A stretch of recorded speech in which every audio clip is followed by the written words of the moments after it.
Oke, assalamualaikum warahmatullahi wabarakatuh. Selamat malam. Perkenalkan, nama saya Fitriawan Aranugraha. Pada kesempatan kali ini saya akan menjelaskan tentang pengerjaan tugas pengganti praktikum modul 4 React Native Shift 5 Praktikum PPP kelompok 29. Oke, langsung saja saya mulai modulnya. Yang pertama, tujuan praktikan mengenal tentang React Native, kemudian praktikan mampu mengembangkan aplikasi menggunakan React Native. Alat dan bahan yang digunakan yaitu PC atau laptop, Node.js, Expo CLI, kemudian smartphone atau iOS dan internet, kemudian aplikasi Expo Go, kemudian VS Code. Kemudian dasar teori, saya akan menjelaskan secara singkat. JavaScript di sini merupakan sebuah bahasa pemrograman yang bersifat client-side programming language, yaitu tipe bahasa pemrograman yang prosesnya dilakukan oleh klien. Kemudian yang kedua, React Native merupakan framework JavaScript yang untuk membuat aplikasi Android dan iOS. Kemudian React Native ini menjembatani aplikasi ke dalam native code Android dan iOS. Kemudian yang ketiga yaitu Node.js, yaitu platform perangkat lunak dari sisi server dan aplikasi jaringan. Kemudian yang pertama saya lanjut ke langkah percobaan. Untuk yang pertama yaitu kita coba cek apakah sudah terinstall atau belum dengan mengetikkan npm v. Oke, untuk npm-nya kita sudah install. Kemudian untuk node-nya Node.js. Oke, Node.js-nya juga sudah terinstall. Kemudian kita install juga Expo Go. Di sini saya sudah install Expo Go namun melalui emulator Android.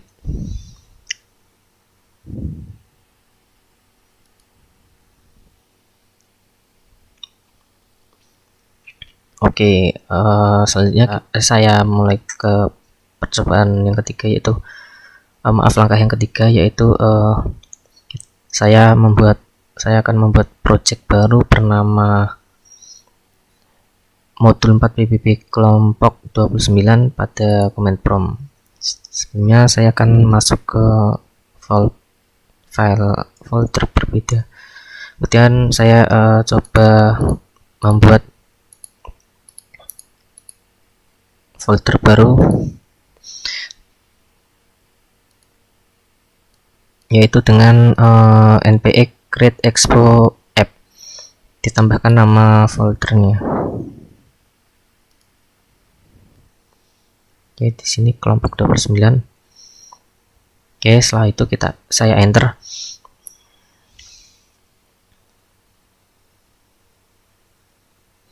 Saya tunggu, kemudian ditunggu prosesnya hingga selesai.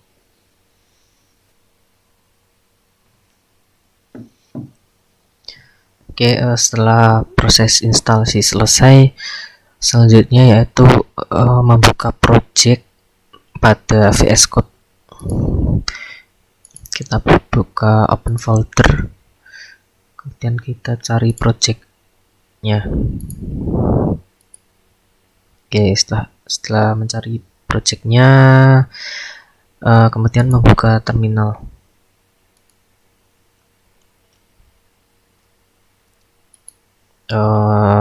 Saya mengikuti modul 4 ini yaitu untuk menginstal package menggunakan command prompt dari komputer, bukan dari VS Code. Menurut saya sebetulnya sama saja. Jadi saya langsung mulai untuk langkah yang ke-6 yaitu menginstal package yang diperlukan. Yang pertama menginstal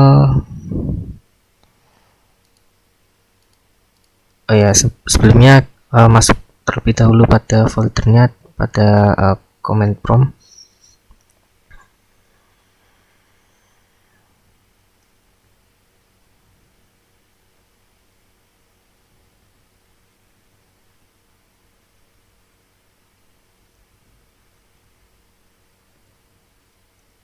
Oke, setelah masuk ke foldernya, kemudian kopas package yang akan diinstal, komen package yang akan diinstal.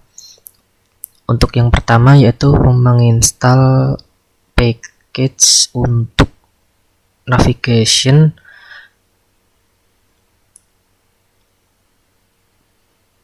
pada native element dan button tabs. Kemudian Axios di sini untuk memanggil HTTP request untuk API. Ya, setelah diinstal kemudian lanjut untuk penginstalan package yang kedua.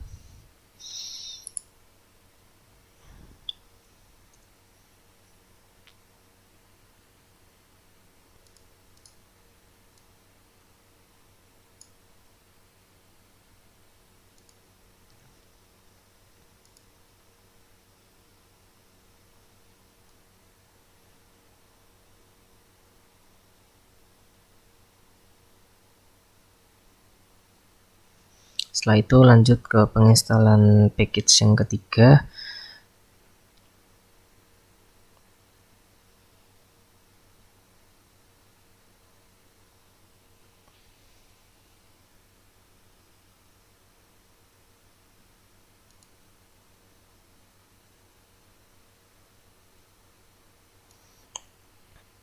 Kemudian lanjut penginstalan package yang keempat. Untuk yang package yang kedua ini menurut saya untuk gesture handler ini untuk gesture ketika kita memencet, jadi akan terdeteksi apakah kita akan memencet navigation yang mana. Kemudian untuk yang kedua ini mesh view, saya kurang tahu fungsinya. Kemudian untuk package yang ketiga ini di sini terdapat font awesome, menurut saya untuk penggunaan fontnya.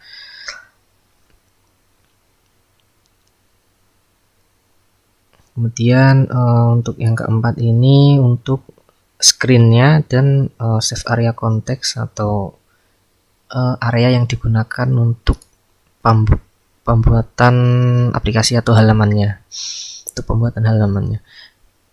Jika semua package sudah terinstall, kemudian mengetikkan npm start.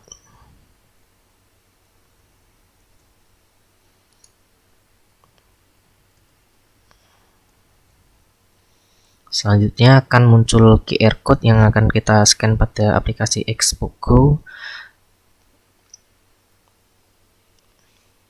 Dan muncul IP-nya. Jadi kita dapat menggunakan QR code atau IP-nya. Kemudian di sini saya menggunakan emulator Android, sehingga saya akan mengcopy untuk IP-nya agar dapat dibuka untuk aplikasinya. Dan diklik connect, kemudian ditunggu sampai prosesnya selesai. Sembari menunggu, kemudian lanjut ke VS Code untuk pembuatan folder baru bernama page, yang di dalamnya terdapat file untuk home screen atau tampilan home-nya dan profile screen. Membuat folder baru bernama page, kemudian membuat file bernama home screen.js dan profile screen.js. Setelah dibuat untuk file home screen dan profile screen, kemudian copy paste saja untuk import untuk source code-nya. Kemudian untuk profile screen juga sama.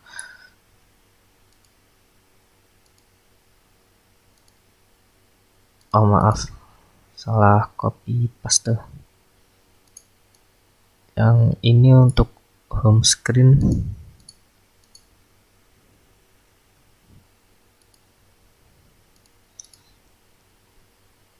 Selanjutnya kita masuk ke app.js, kemudian copy paste untuk source code.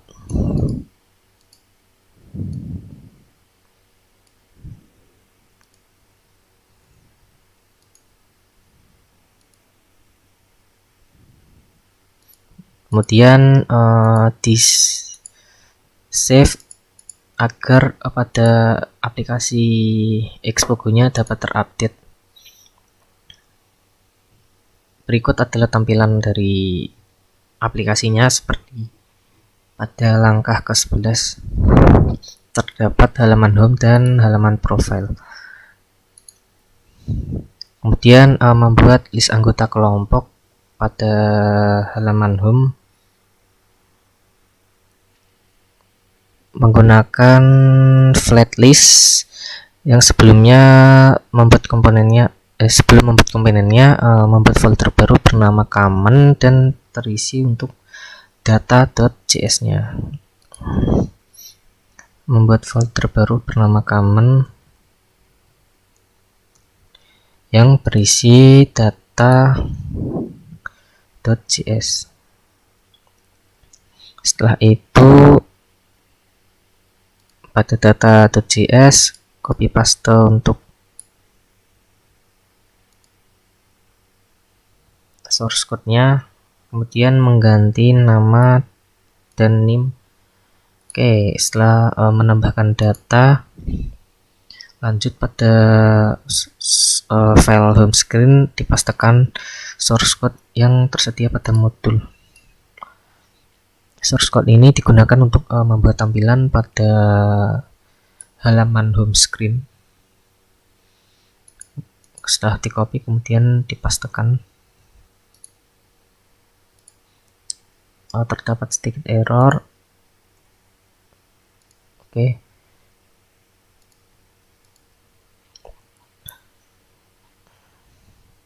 Kemudian di save.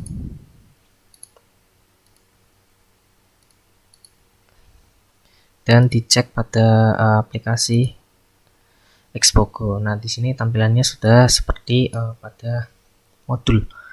Pada halaman home screen yaitu terdapat banner, kemudian terdapat flat list yang berisikan nama, name, dan kelompok. Kemudian untuk datanya diambil dari data.js dan dipanggil dengan menggunakan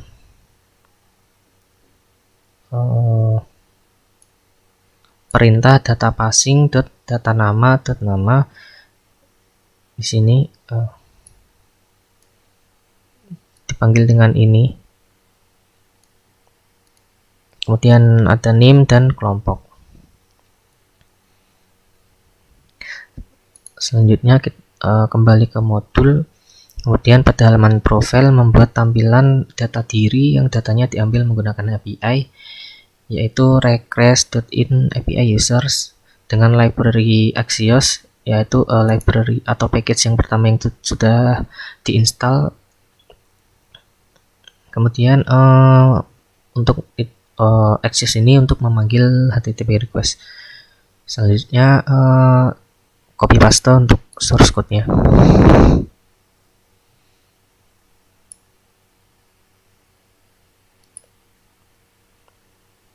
Pada halaman profile.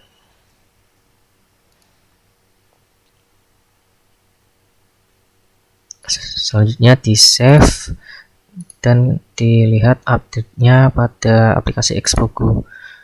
Nah, sudah muncul tampilannya. Terdapat banner yang berisikan foto, kemudian nama dan sebuah email, yang dimana data ini diambil dari API request.in API user. Di sini dipanggil dengan metode get, dengan perintah get diambil untuk melalui API-nya. Kemudian jika diklik next akan muncul lagi data-data dari API-nya. Ini untuk halaman profile.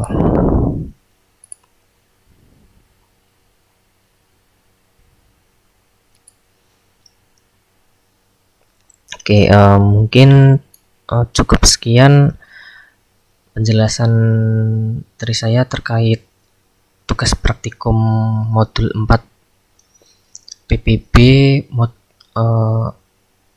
React Native. Apabila terdapat kesalahan, saya mohon maaf sebesar-besarnya. Wassalamualaikum warahmatullahi wabarakatuh.